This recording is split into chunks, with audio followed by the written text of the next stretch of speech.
Voilà pour ces sorties ciné et j'accueille sur ce plateau, c'est une première, Aurélia Debussy, bonsoir. Bonsoir Wilfried. Bienvenue en plateau, c'est avec vous que nous allons nous intéresser à la culture dorénavant chaque mercredi et 3 invités, vous ne faites pas les choses à moitié pour cette première. Tout à fait, et ce soir nous recevons, donc pour parler de la 3e édition du Jam Battle Contest qui aura lieu à Trappes ce week-end, samedi. Donc nous recevons les membres organisateurs. Alors je vais vous laisser vous présenter. Napskills déjà en premier. Napskills, donc association Strict Hip Hop pour l'organisation du Jam Battle Contest, surtout sur la partie aspect financier, subvention pour l'organisation de l'événement et également de l'association en général. D'accord, donc on va revenir après sur justement les rôles de chacun. Trust ensuite. Trust, vice-président de l'association Strict Hip Hop. Ok, Edro à côté de moi. Je suis le président de l'association et je m'occupe de tout ce qui concerne l'événement, que ce soit pour ceux qui vont venir, pour les renseignements, pour tout ce qui concerne le battle en gros. Là vous êtes tous les 3 danseurs, vous participez aussi au battle? Deux d'entre nous, oui. Deux d'entre nous, on participe. C'est en compétition aussi. C'est ça. D'accord. On est dans la même équipe, donc ça va. C'est pas vraiment, on ne sera pas en compétition l'un contre l'autre. Il faut mieux au moins, oui, c'est plus simple, sinon ça serait compliqué. Alors justement, expliquez-nous qu'est-ce que c'est qu'un Jam Battle Contest.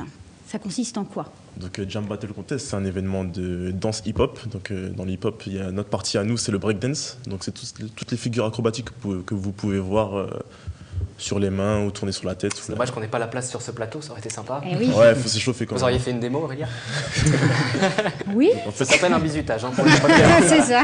Bienvenue. Il y a des filles qui dansent le J'en breakdance. doute pas, bien sûr. Il y en aura, faudra venir voir. D'accord.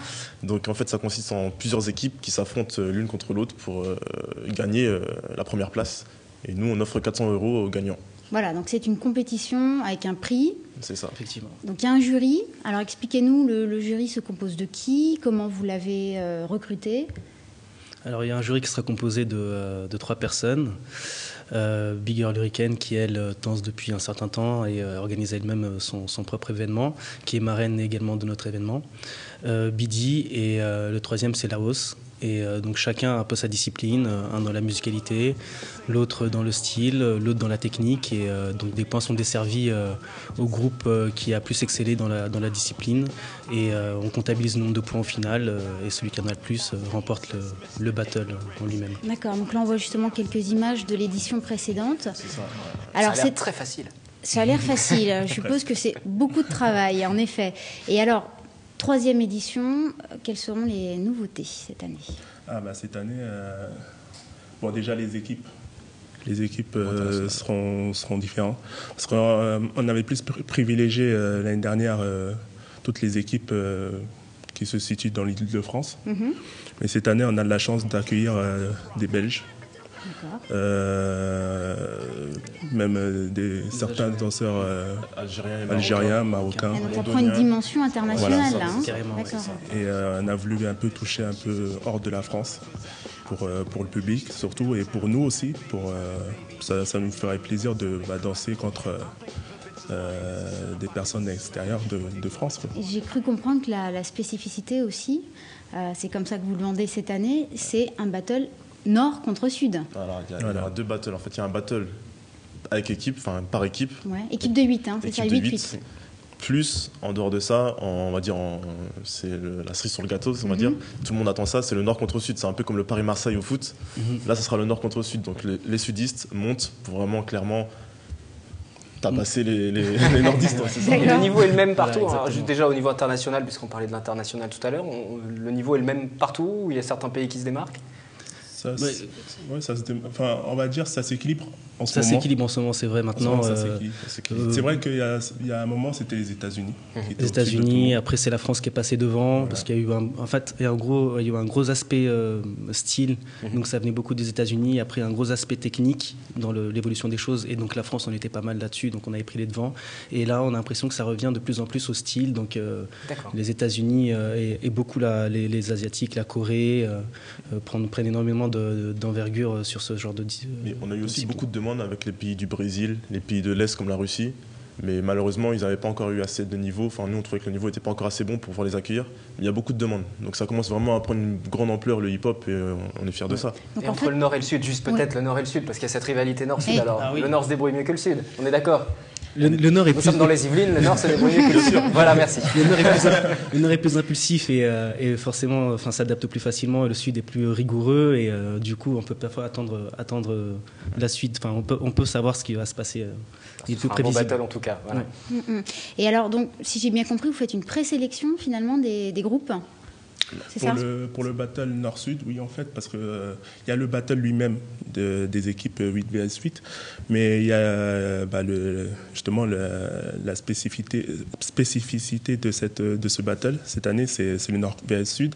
Donc, on a déjà l'équipe sélectionnée du Sud, mais on a invité d'autres danseurs pour pouvoir effectuer ce qu'on appelle un cercle. C'est-à-dire on aura 3 cercles, c'est-à-dire la scène centrale, plus deux cercles sur les côtés, pour pouvoir en tirer les meilleurs danseurs du Nord. D'accord. Pour créer cette équipe. D'accord. Et pour pour pouvoir affronter affronter ceux ce qu'on a dans le Nord, on ne pouvait pas accueillir tout le monde. Malheureusement, Ouais. oui. Il faut choisir vraiment une dizaine de danseurs pour créer cette équipe Nord qui affrontera l'équipe du Sud en fait. Ok, d'accord. Et alors, là, vous avez organisé tout ça sous quasiment une année. Vous avez créé des partenariats. Avec qui? Expliquez-nous. On travaille beaucoup avec la mairie de Trappes, essentiellement, qui nous font énormément confiance. Disons que sur 50 ans en Yvelines, il y a 2 battles, plus le nôtre, ça fait 3, donc qui se démarquent pas mal. Et donc on essaie de faire bénéficier également de cette culture hip-hop à la ville de Trappes. Et notre événement donc, est beaucoup mis en avant, surtout grâce à la mairie de Trappes. Maintenant, au niveau des partenariats, on discute beaucoup avec des sportwear, donc tout ce qui concerne les habits. Il y a des personnes qui tiendront des stands également au niveau de l'événement. Et on a sollicité d'autres sponsors au niveau des boissons énergisantes, mais malheureusement, on n'a pas de réponse pour l'instant. Mais je pense que l'année prochaine, quand ils verront l'événement cette année, ils accourront à la porte pour pouvoir également être avec nous pour l'événement. Petit rappel des dates de Tout à l'événement. fait. Donc, c'est samedi, à partir de 13h30, à la salle Jean-Baptiste Clément à Trappes. C'est ça. Voilà, On tout est à donc fait. nombreux pour ce match, notamment entre le Nord et le Sud. Voilà, merci donc à tous les 3. Aurélie, on Merci de poursuit nous avoir accueillis. cette page culture. Oui, tout à fait. Wilfried, est-ce que vous savez que le Café de la Plage va réouvrir ses portes? Allons donc. Ça y est, c'est ouvert. Et oui, après près de 2 ans de travaux, rénové, tout neuf, le Café de la Plage donc est maintenant fin prêt à accueillir ces groupes. Et nous avons rencontré son directeur. Regardez. 1 an et demi de travaux et voilà le Café de la Plage transformé. Ce lieu de spectacle historique de Maurepas a fait peau neuve, un espace plus grand, 900 mètres carrés au total, la création d'une 2e salle de spectacle, du matériel rénové, une meilleure acoustique et même des espaces en backstage comme ces loges qui n'attendent plus que leurs artistes. Que ce soit Hall de Laf qui a beaucoup travaillé sur la scène du café, ou les Joyeux Urbains, Jim Purple Memorial qui est déjà passé plusieurs fois sur la structure. Quoi vous dire d'autre? Arnaud de Samer qui revient nous faire le plaisir d'une carte blanche. Et bien entendu, tous les groupes locaux. Des artistes locaux donc et des stars comme Jamel qui a parrainé l'inauguration de vendredi dernier. La programmation est déjà bouclée jusqu'en juillet. Première date le 1er mars pour Choliver, un festival avec des artistes membres de Cobalt, le studio d'enregistrement de la ville. Un clin d'œil au partenariat à venir avec les différents acteurs jeunesse de Maurepas. C'est un projet jeunesse qui va se développer également sur des projets transversaux avec les autres structures jeunesse de la ville. Il va y avoir également des projets intergénérationnels sur cette structure-là.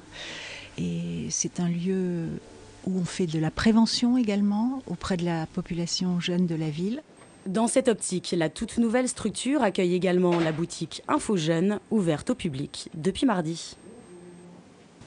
Et il n'est pas de bonne chronique culture sans un petit agenda. Et oui, Wilfried. Alors, ce week-end, beaucoup d'événements. On a fait une petite sélection.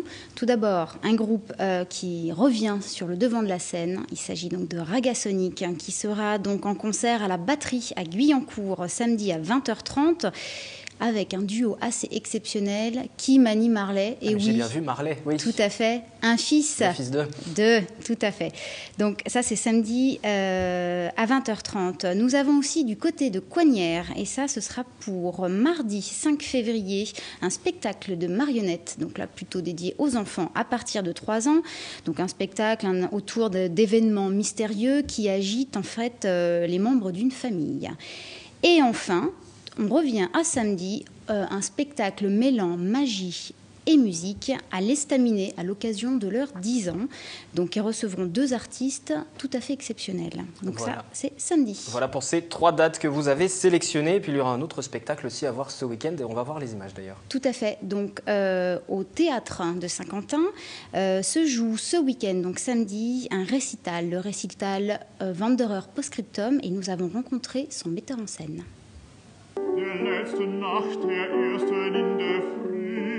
Wanderer Postscriptum, ou la suite des aventures théâtrales et musicales du Ring Saga.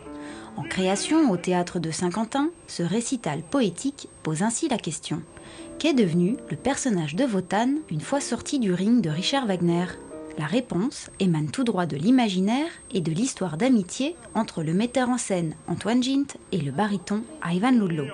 Évidemment, il continue sa vie d'artiste, il chante autre chose. Et naturellement, à partir de ce fil un peu banal, on peut tirer tout un tas d'histoires, parce que qu'est-ce qu'il chante? Et c'est là-dessus qu'on commence notre histoire à nous, de savoir qu'est-ce que Ivan Ludlow, qui fut Wotan, qui a été Wanderer, et maintenant, comment il revient et avec quelle chanson il revient. La relation fondatrice de ce projet, qui lie le chanteur et sa pianiste à la vie comme à la scène, transporte ainsi le public vers une authentique complicité. Au-delà d'un simple récital piano-voix, le metteur en scène Antoine Gint a souhaité apporter une dimension plus théâtrale, une forme revisitée mêlant images et technologie. La mise en scène contemporaine, très libre, nous donne à entendre pour la première fois en France des poèmes de Nietzsche mis en musique sur des airs de Wagner, de Riem ou des mélodies décalées. Évidemment, quand on pense aux Wanderers, on pense aux voyageurs, et quand on pense aux voyageurs, enfin pour ma génération encore peut-être, on se dit tiens, il y a une chanson qui résonne à nos oreilles, c'est le Riders on the Storm des Doors, et on s'est dit tiens, comment on peut introduire ce décalage. Rider on the storm. Oui, voilà. Tu vois? Rider on the storm. Tu vois, hein? Non, mais je pense qu'on a besoin de ça. Pour Antoine Gint, ce spectacle relève surtout d'une certaine méditation, d'un voyage vers le cheminement de la pensée en musique. En représentation, les 1er et 2 février, au théâtre de Saint-Quentin-en-Yvelines. Voilà pour cette chronique culture. Merci Aurélien. Merci, on se retrouve Wilfried. la semaine prochaine. S'il y a une date à retenir pour ce week-end pour sortir, c'est peut-être le concert. Votre sélection, c'est quoi? Le concert de Raga Sonic? Ah oui, je pense que ça vaut vraiment le coup. Et donc c'est Tout à à fait. la batterie ce week-end. Merci.